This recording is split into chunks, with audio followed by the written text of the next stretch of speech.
As we all know that when there is breakdown of amino acids, breakdown of proteins, breakdown of nucleic acids, then as a result nitrogenous waste are going to be generated. And these nitrogenous waste that are generated, they are toxic if they increase or cross a certain limit. So it's very important that these wastes are removed out of your body. And for the removal of these wastes, there are continuous processes in your body that are going out. Now we will be actually studying the physiology of excretion. So we will be studying the physiology of excretion in two steps. First of all, there is formation of urea, which involves the chemical steps. Then the second step is the formation of urine in the body, that involves mechanical steps. So as a whole, what is going to happen? First of all, urea is going to be formed, and that urea is formed in the liver. So remember, where is this urea formed? It is formed in the liver. And how it is formed? It is continuously formed by the oxidative deamination of amino acids. So it is formed by oxidative deamination of amino acids. So actually the oxidative deamination of amino acids, it forms ammonia, right?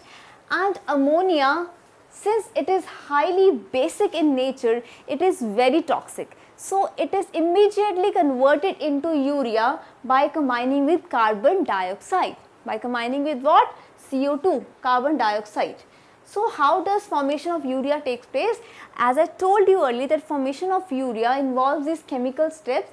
And what is the sole chemical step for the formation of urea? It is oxidative deamination of amino acids, right?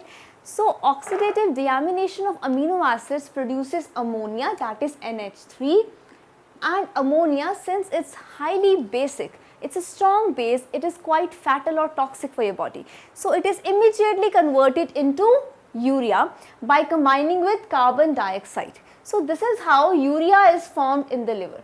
Now this urea is sent to the kidneys for conversion of it into urine, and then this urine is excreted out from the bodies, which contains these harmful nitrogenous waste products, right? So once the urea is formed, it is sent to the kidneys for what? For further processing. So what is going to happen? This is the structure, right? And you already have studied this. This is a Bowman's capsule. We have two arterioles. We have afferent arteriole and we have efferent arteriole. So what is going to happen as a whole? When we talk about the formation of urine, it involves three mechanical steps. What are these three mechanical steps? Firstly, we have ultrafiltration, then we have selective reabsorption, and then we have tubular secretion. So when the urea is formed in the liver, it is sent to kidneys for further processing. And inside the kidneys, when urea reaches here, it is going to be converted into what? Urine. And the formation of this urine involves actually three steps. Remember these three steps. First of all, ultrafiltration, then selective reabsorption. Now the selective reabsorption is also known as selective tubular reabsorption. Then we have tubular secretion. So don't get confused between these two terms. Selective reabsorption is known as tubular reabsorption and this is tubular secretion. So we'll be studying these three steps.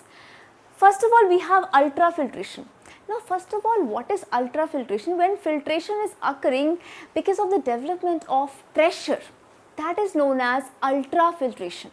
Now how do this pressure is actually built up in this case? Now as you know that we have afferent arteriole and efferent arteriole.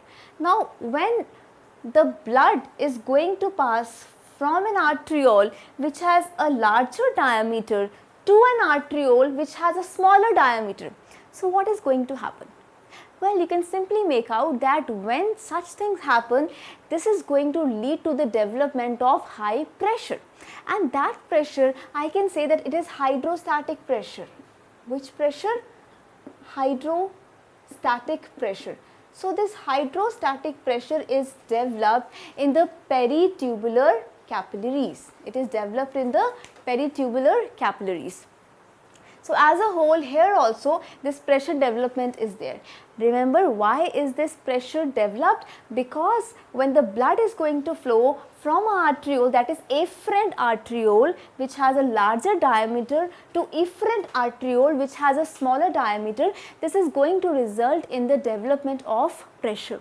Now when the pressure is going to develop, then here we will be having the filtrate. What sort of filtrate it is? That filtrate is known as glomerular filtrate, or you can also call it as ultrafiltrate, or you can also call it as nephric filtrate. So what are the other names? You can call it as glomerular filtrate, you can also call it as ultrafiltrate, and you can also call it as nephric filtrate. So because of the development of this pressure that I am calling as hydrostatic pressure, there is the filtration, and the filtrate so obtained is known as glomerular filtrate, ultrafiltrate or nephric filtrate, which actually contains excess of water, glucose, amino acids, urea, uric acids and some pigments. Okay. It contains excess of water, and with water some other components, that is glucose, amino acids, urea, uric acid and other pigments. So what is the rate of this glomerular filtration? It is 125 ml per minute. It is 125 ml per minute. So if you are going to calculate it for a day, then the rate at which glomerular filtrate is produced, it is approximately 172 to 180 liters per day. Okay, so this is the amount of work your kidneys are doing for you, right? So the rate of glomerular filtrate produces 172 to 180 liters per day. Remember, what does it contain? It contains excess of water, glucose, amino acids, urea, uric acid and some pigments. Now as a whole, this is the first step by which urine will be formed. But this is not the ultimate step. We have further two steps by which this process is going to be completed. Then we have selective reabsorption. As I already told you that this selective reabsorption is also known as tubular reabsorption. Now as the word suggests that it is reabsorption, means all useful substances that are there in this glomerular filtrate, they are going to be reabsorbed. Okay, so this is tubular reabsorption or selective reabsorption.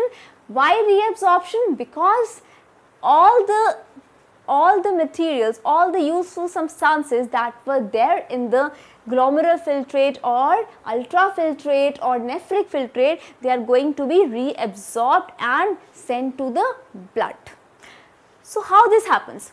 Now the nephric filtrate from the Bowman's capsule, this is Bowman's capsule, so the nephric filtrate is made here. So the nephric filtrate or the ultrafiltrate or the glomerular filtrate that is formed from the Bowman's capsule, it passes to first of all the PCT. PCT is what? It is proximal convoluted tubule.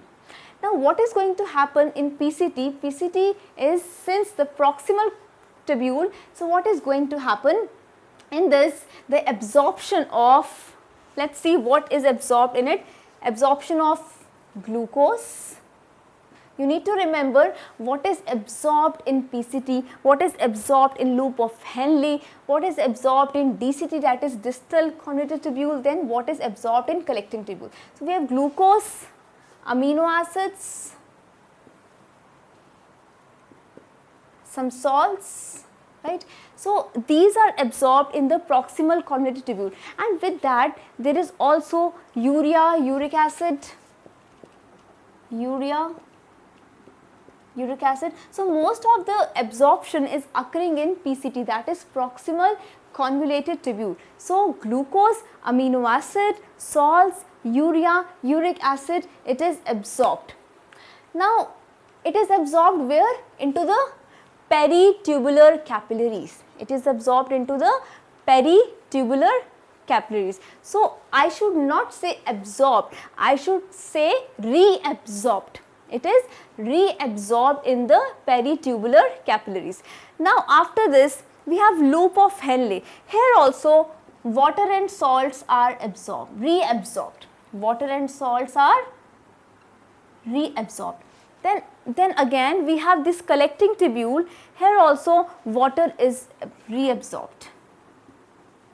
Right? Here also water is reabsorbed, and reabsorbed, this reabsorption occurs where? Into the peritubular capillaries, right?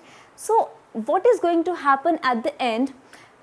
We have the blood that is now rich in proteins, the blood corpuscles and fats. So the blood that is there in the efferent arteriole, the blood that is there in the efferent arteriole, it is going to be rich in proteins, blood corpuscles and fats. So it is going to be quite thick, it is going to be having thick consistency, right? So this is how this selective reabsorption or tubular reabsorption is taking place. The processes that are involved in this reabsorption is simple diffusion and active transport. So what processes are involved? It is simple diffusion and active transport. So these are the basic processes by which this reabsorption is taking place. Reabsorption of the useful substances from the nephric filtrate or from the ultrafiltrate or from the glomerular filtrate, reabsorbed into what? Reabsorbed into the peritubular capillaries. Now this is known as selective reabsorption or tubular reabsorption. The third process by which formation of urine takes place, it is the tubular secretion. Now what happens during tubular secretion? This secretion takes place through the walls of distal convoluted part. Okay, it is this distal convoluted tubule, right? Now this is distal convoluted tubule, and what is going to happen? Creatinine, okay, potassium, hydrogen ions, ammonia and little uric acid, these are now secreted. So what is actually going to happen? The blood that is containing the harmful substances, right, from here that harmful substances are going to be removed. The harmful substances are going to be removed through what? Through the walls of the distal convoluted tubule. The cells of this DCT, that is distal convoluted tubule, they are going to help in the removal of the harmful substances from the blood that are there, right? So creatinine, potassium ions, hydrogen ions, little uric acid and ammonia, these are there. So as a whole, at the end, after this tubular secretion, what is going to be formed?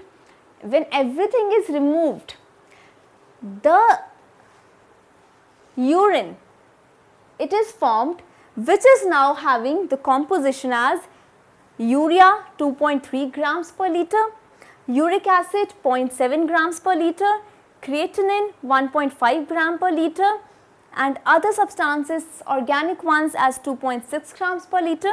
Then we have this inorganic substances, that is sodium chloride as 9 grams per liter, potassium chloride as 2.5 grams per liter, sulfuric acid as 1.8 grams per liter, ammonia as 0.6 grams per liter, calcium as 0.2 grams per liter and phosphate as 1.7 grams per liter. So this is the composition of urine in grams per liter. So at the end of these three processes, that is ultrafiltration, in which we have this glomerular filtrate and then the reabsorption of useful substances and the separation of the harmful substances from the blood, that we call as tubular secretion.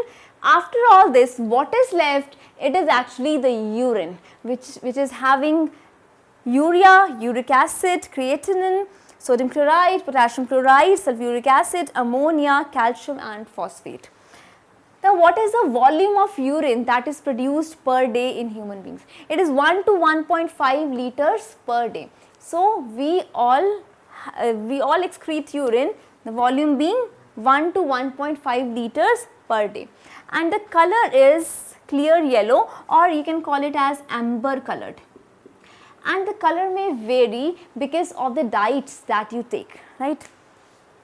Then pH is 5 to 8, generally on average basis it is 6, so it is slightly acidic, and the odor is, it is faint, it's a bad smelling odor because of the presence of certain components. Then the specific gravity of urine is 1.003 to 1.004, which means it is slightly higher than that of water. So these are the properties of the physical properties of urine: the volume, the color, the pH, the odor and the specific gravity.